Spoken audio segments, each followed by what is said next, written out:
Indonesia dan India itu mirip, tapi juga beda banget dalam beberapa hal. Nah, hari ini Sita mau tanya-tanya 4 orang India yang pernah tinggal di Indonesia. Gimana ya cerita mereka? Yuk kita dengerin ceritanya.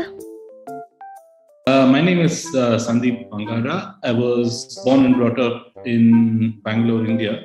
I've been living in Indonesia since 2011.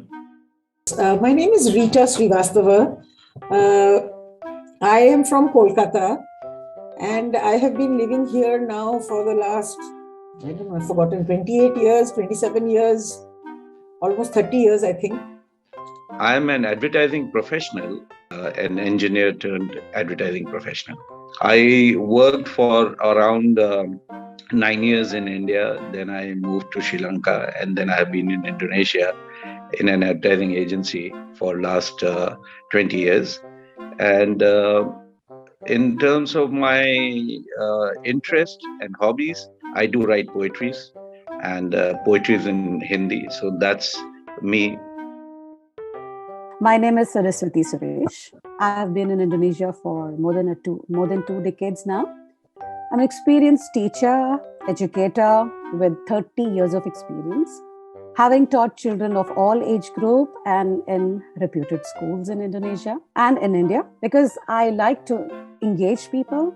So I started my own YouTube channel where I educate viewers on of all age groups, basically on Hindi fundamentals and must-have writing skills for students, and to promote the adoption of Hindi language, basically. And I host my own podcast and talk show called Manthan with Saraswati, where I discuss topics ranging from cultural aspect, social issues, to well-being, and focusing basically on Indian culture. And as I said, I involve with local communities and speak about 6 languages and Bahasa Indonesia very, very frequently. Thank you.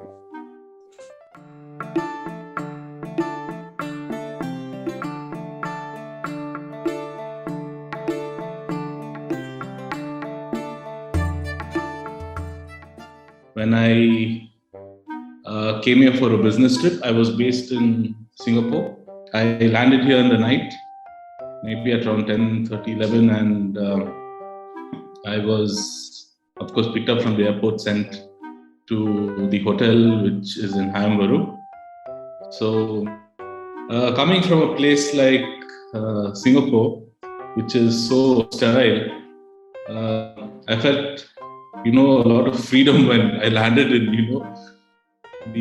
landed in Jakarta airport. The smells and the atmosphere, felt a lot like India.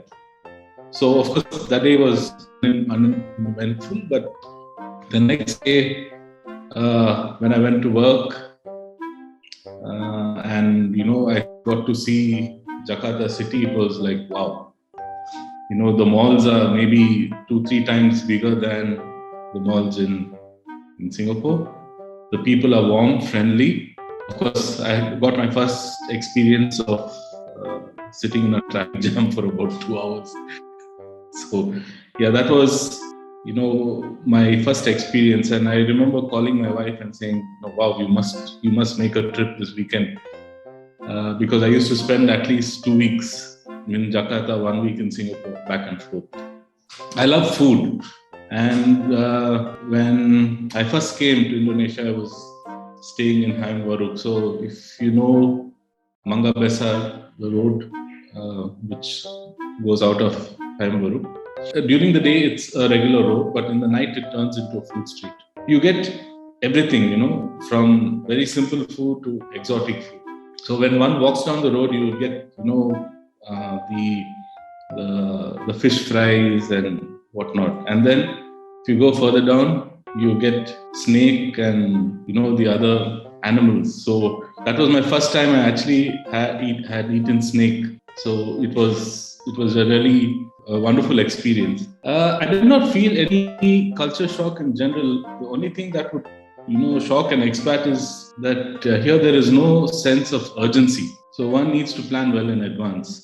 Unlike other countries, where you have to, the rule is to deliver. Here people take things at their own space. So you need to sink in with the local culture to understand how people work, and then you will be able to probably achieve your goals or whatever. Another thing, what I liked about Indonesia is, although it's the most populous in terms of Muslims, people live and let live. And that's something I really, really like and appreciate in this country. Cultural wise, it's almost the same. People are nice, friendly, warm. If you look at the food aspects, we have different varieties of cultural foods in India as well as here. But I noticed that Indonesians are more calmer. I have never seen road rage on the roads over here. I myself have been in, a couple of small incidents when my driver rear-ended another car, and all they did is they come out, check and see, okay, is everything okay? It's okay, and then keep going. Unlike, when in India, where it would end up in a big fight and calling the police and whatnot.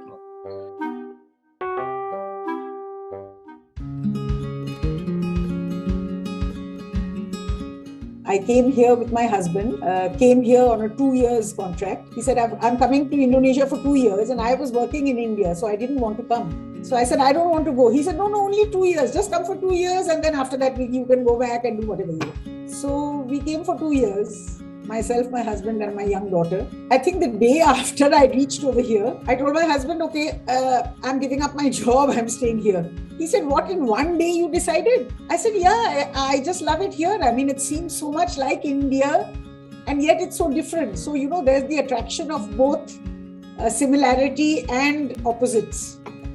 Actually, when I first arrived, we were coming from Calcutta. So when the flight is about to land, I look out of the window, and I'm like, are we back in Calcutta? Because it's like palm trees, coconut trees, ponds, rivers, thatched roofs. It looked exactly like how Calcutta looks from the air. So I was like, well, are we back? And I'm talking about 30 years ago, when there were no toll roads near the airport, there was no concrete, everything was green, and it was very different. And I was like, I think we're back in Calcutta. That was my first impression. And of course, once we landed and then we reached the center, you pass through Sudirman and all that. And then you realize that, no, this is not Calcutta. This is, in some ways, it's very advanced compared to India at that time. And yet, in some ways, it still had a lot of the feeling of like a kampung, literally, on the outskirts of Jakarta. So we had just come to Indonesia, and it was my daughter's birthday party. So we had got our car and some friends of ours and my daughter's friends. So there were 3-4 cars, and we were all driving. We lived in Chilanda. So we were driving to Ancol. And we were, Ancol has these beautiful finisi, those old wooden ships which go from island to island. So we were planning to take all the kids and go on one of these ships.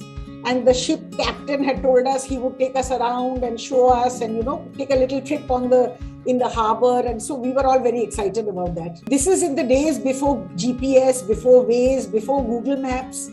So none of us actually knew the way. But our driver told us, don't worry, I know the way. So we were all, so you just follow my car and we know the way, I know the way, and we'll reach there. So we start, and he doesn't know the way. Somewhere along the way, he gets lost. And then, but he doesn't want to ask anybody, because that will show that he doesn't know the way. So he keeps going, and all of us, and these 3-4 cars are following behind us. All of us are going meandering in and out. And we were supposed to be there at, say, 11 in the morning. And it was 12 o'clock and we were still nowhere near Ancol. So then finally I told him, I said, if you didn't know, I wish you had just told us. We could have taken a taxi, or we could have done something, whatever. And obviously I didn't say it this politely because I was new to Indonesia. So I said it in a more angry fashion, without knowing that you can never show anger. And so he just stopped the car. And he said, okay, 1 minute, madam. So he got out of the car. I thought maybe, he wants to go and ask for directions or whatever. So we are sitting in the car, and he just walked off and he never came back. okay, the birthday party somehow got ruined or whatever. So then 2 days later, anyway, somehow we managed to kind of find our way home. And 2 days later, he came and said, I'm very sorry, but you spoke to me so badly in front of your guests. And I was very upset. And I was like, I felt so miserable and I was so upset. I said, look, I'm very sorry. But that is what really taught me. You have to adjust to the people that you're with. They are not going to adjust to you. You know, actually, I find there are so many similarities. You know, the emphasis on family, the way religion is such a huge part of our lives, both here and in India. Our hospitality, the way we show hospitality to people. I mean, most Indians outside the big cities are also very, very warm people. In the big cities, maybe they are different. It's maybe same as Jakarta. But outside, if you go into the countryside, Indians are so warm and so open about everything. So I really find so much similarity between India and Indonesia that sometimes I feel like, I've never left India. Well, in some ways, of course, you miss your home. You can never get over that. We always miss India. I always miss India and I always love going back to India. But having spent so many years here, I mean, this feels like home. I will go back to India at some point of time when we stop working, we will go back to India. But then India will seem like a foreign country to me, really, because we have just become so Indonesian in our ways now. It's going to be an again reverse adjustment when we go back. But that's okay. That's life.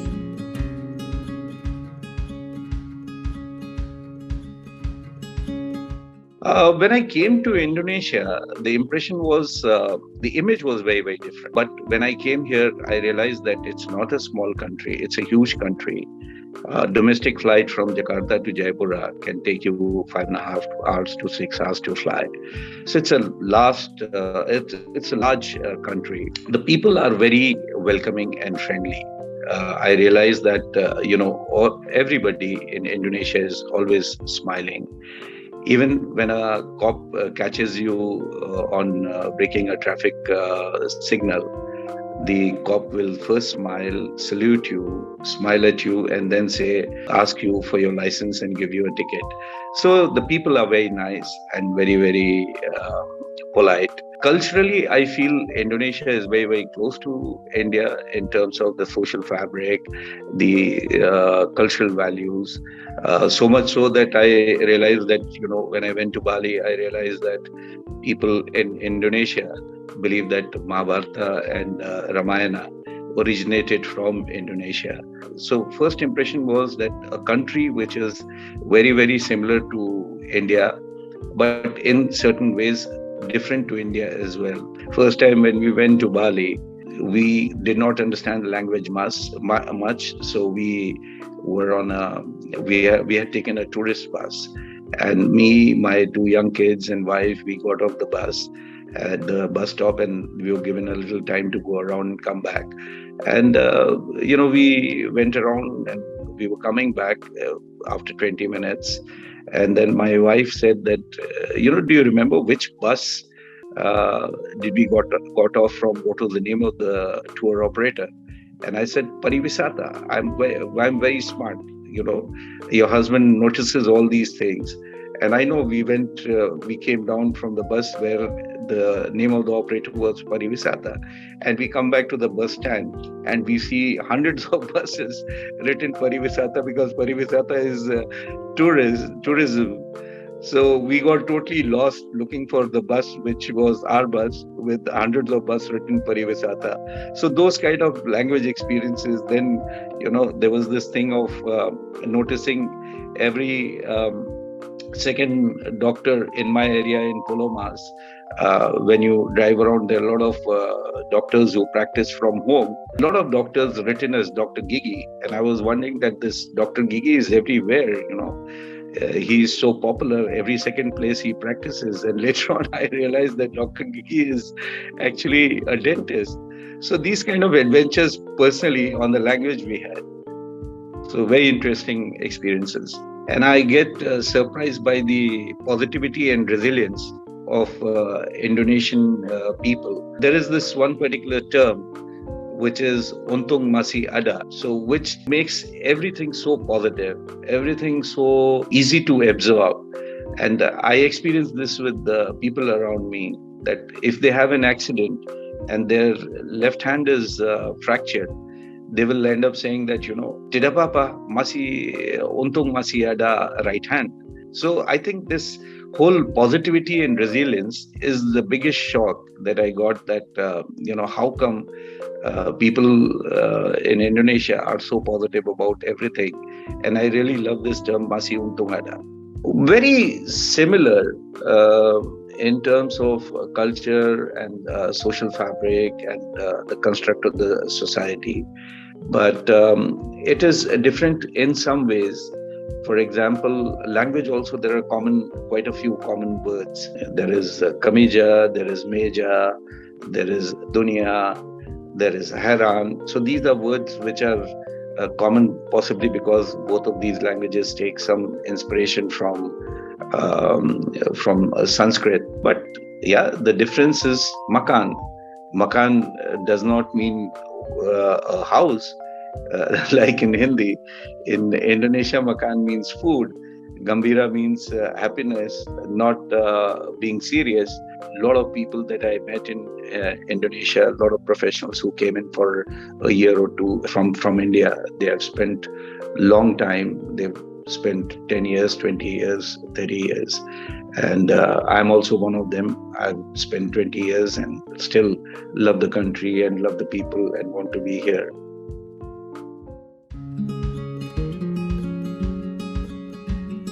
So when I landed in Indonesia in the year 1996, with my husband and 2 children, and my daughter was age 4 and my son was just 6 months. The first city I arrived was in Semarang, Central Java. It's a small, cozy city I remember very, very well. And I had this amazing lady called Budul. She just took us into such amazing care that I literally forgot my own country. Just fell in love with the place.